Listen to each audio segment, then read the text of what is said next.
चिराग, सबसे पहले मैं ये जानना चाहता हूं, आप अपने आप को खुद हनुमान कहते थे, आप अपने आप को प्रधानमंत्री नरेंद्र मोदी का हनुमान कहते थे। ये कैसा हनुमान जिसने प्रधानमंत्री नरेंद्र मोदी की लंका में ही आग लगा दी? अगर आप नहीं होते तो शायद 140 से 150 सीटों के बीच नीतीश कुमार और एनडीए गठबंधन यानी भारतीय जनता पार्टी, नीतीश कुमार, हम और साथ ही साथ वीआईपी पार्टी को मिलता। क्या आपने बड़ा नुकसान नहीं कर दिया? क्या आपने राम की ही लंका नहीं, राम की ही अयोध्या नहीं चला दी? भाई मेरी अयोध्या तो भारतीय जनता पार्टी थी ना। भारतीय जनता पार्टी में आप मुझे बताइए कहाँ पे आग लगी? भारतीय जनता पार्टी का प्रदर्शन पहले से बेहतर हुआ कि नहीं हुआ? मैंने खुल के हर मन से मैंने इस बात को कहा था कि जहाँ पे भी भाजपा के लोग चुनाव लड़ रहे हैं उनके प्रत्याशियों, उनको खुलकर समर्थन लोक जनशक्ति पार्टी के तमाम समर्थक करें। और यही कारण है कि भारतीय जनता पार्टी महज शायद आई थिंक एक सीट से, अगर बिहार की सबसे बड़ी पार्टी बनने से चूकी हो तो शायद एक सीट से चूकी होगी, बट जिस तरीके से पिछली बार से अभी तक भारतीय जनता पार्टी का प्रदर्शन है तो कहाँ आग लगी? जहाँ तक रही बात, अगर आपकी आग की परिभाषा एनडीए में जनता दल यूनाइटेड को नुकसान पहुंचाना है तो इसमें से कौन सी बात है जो मैंने पहले ना कही हो? आज क्यों सब कह रहे हैं कि भैया मैंने अयोध्या में आग लगा दी या लंका में? उस वक्त लंका अयोध्या की परिभाषा क्यों नहीं किसी को समझ में आ रही थी? मैं तो शुरू से मैं कह रहा था कि भारतीय जनता पार्टी जहां मेरे लिए अयोध्या होगी तो वहीं मेरे लिए लंका जनता दल यूनाइटेड होगी। कोई एक बात बता दीजिए जो मैंने बोली और उसको नहीं किया हो। जो कहा, जो मैंने किया वो मैं कह चुका था। जो कहा बस वही मैंने किया। मैंने तो कहा कि मैं भारतीय जनता पार्टी को फेवर करना चाहता हूँ। मैं चाहता हूँ कि भारतीय जनता पार्टी का मुख्यमंत्री हो और मैं जनता दल यूनाइटेड को नुकसान पहुँचाना चाहता हूँ। तो इसमें से कौन सी अनोखा कार्य मैंने किया जो मैंने पहले नहीं बोला? लेकिन चिराग, अब तो खुद प्रधानमंत्री ने साफ कर दिया कि नीतीश जी के नेतृत्व में सरकार बनेगी, यानी नीतीश कुमार एक बार फिर से मुख्यमंत्री होंगे। आपके पिता रामविलास पासवान जी, उनके बारे में कहा जाता था कि बिहार की राजनीति के जिस चोर को वो पकड़ते हैं वही सत्ता में आती है। आपके पिता इतने बड़े मौसम वैज्ञानिक थे, आपसे चूक कहाँ हो गई? सिर्फ एक सीट, वो भी 243 में से। ये आपकी असफलता नहीं है चिराग? देखिए, चुनाव से पहले भी मैं यही चाहता था कि भारतीय जनता पार्टी मजबूत हो और उनके नेतृत्व में, भारतीय जनता पार्टी के नेतृत्व में भाजपा लोजपा की हम लोग सरकार बनाए।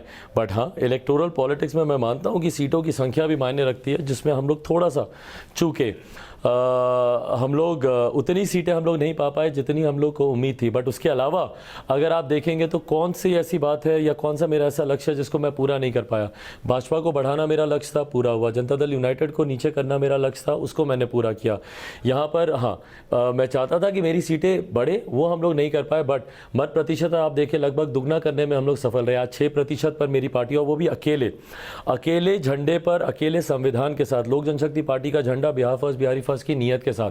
बाकी जितने लोग हैं जो 15%, 15.5% पर आज सरकार बनाने की बात कर रहे हैं, ये सब 4-4 झंडे के साथ थे, 4-4 दलों के साथ थे, गठबंधन के साथ थे। अकेले लोक जनशक्ति पार्टी में इतनी हिम्मत थी कि वो अकेले अपने दम पर ना सिर्फ हम लोगों ने चुनाव लड़ा, हम लोगों ने अपना मत प्रतिशत बढ़ाया। जनता दल यूनाइटेड के जो लोग कहते थे कि भैया इनकी हैसियत क्या है, इनकी ताकत क्या है, इनका तो खाता भी नहीं खुल पाएगा, ये लोग तो, इनकी तो जमानत जब्त हो जाएगी।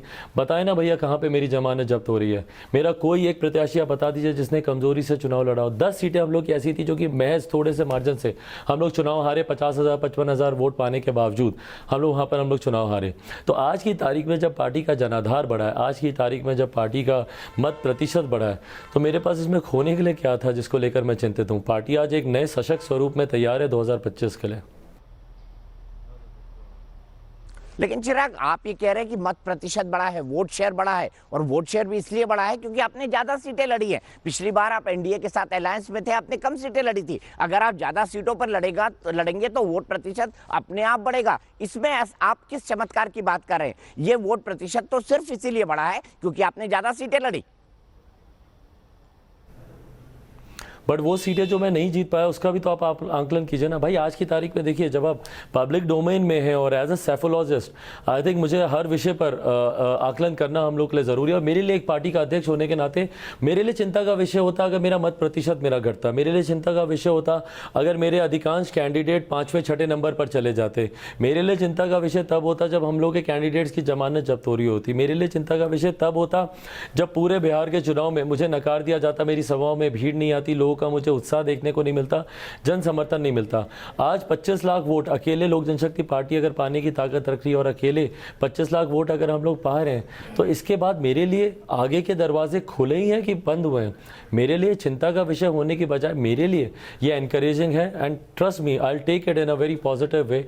मैं आशावादी हूँ, मैं नकारात्मक सोच नहीं रखता, निराशावादी नहीं हूँ। मुझे पता है कि मेरी पार्टी के लिए ये खूबसूरत अपॉर्चुनिटी है।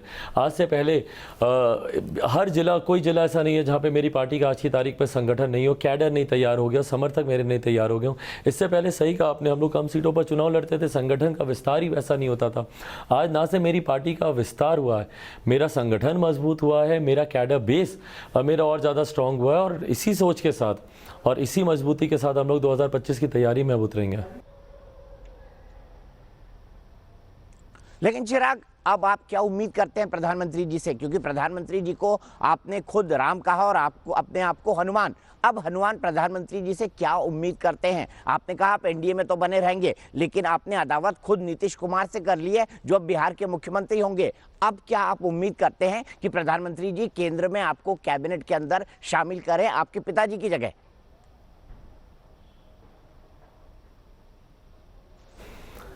भाई ये सवाल आप मुझसे उस दिन पूछ रहे हैं जिस दिन चुनाव परिणाम को आए हुए महज अभी 24 घंटे भी नहीं हुए, कल देर रात तक चुनाव के परिणाम आ रहे थे और मंत्रिमंडल में जगह उस दिन खाली हुई जिस दिन मेरे पिताजी का निधन हुआ। हम लोग 8 तारीख की हम लोग बात कर रहे हैं, 8 तारीख को पापा का निधन हुआ और 8 तारीख पहले चरण के चुनाव का प्रचार शुरू हो गया था।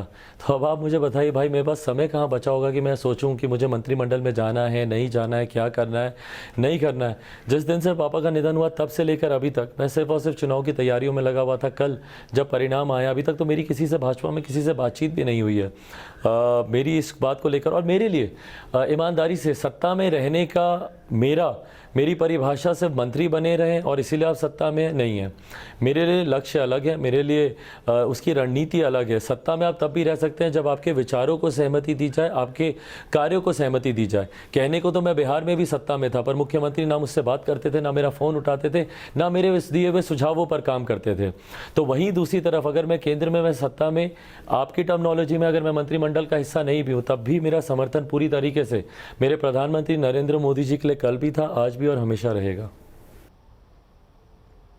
लेकिन चिराग, मैंने आपकी तमाम बातें मानी, तमाम तर्क माना, लेकिन आप इस बात को भी बहुत अच्छी तरह जानते हैं। आपने खुद कहा मुख्यमंत्री आपके फ़ोन नहीं उठाते थे, आपकी किसी सलाह पर गौर नहीं करते थे। लेकिन नीतीश कुमार एक ऐसे व्यक्ति हैं, अगर आपने उनसे राजनीतिक बैर ले लिया तो वो आपको छोड़ते नहीं हैं। क्या आपको लगता है नीतीश कुमार अब आपको छोड़ेंगे? और क्या आपको नहीं लगता नीतीश कुमार आपकी राह में बिहार में भी सबसे बड़ा रोड़ा बनेंगे और दिल्ली में भी?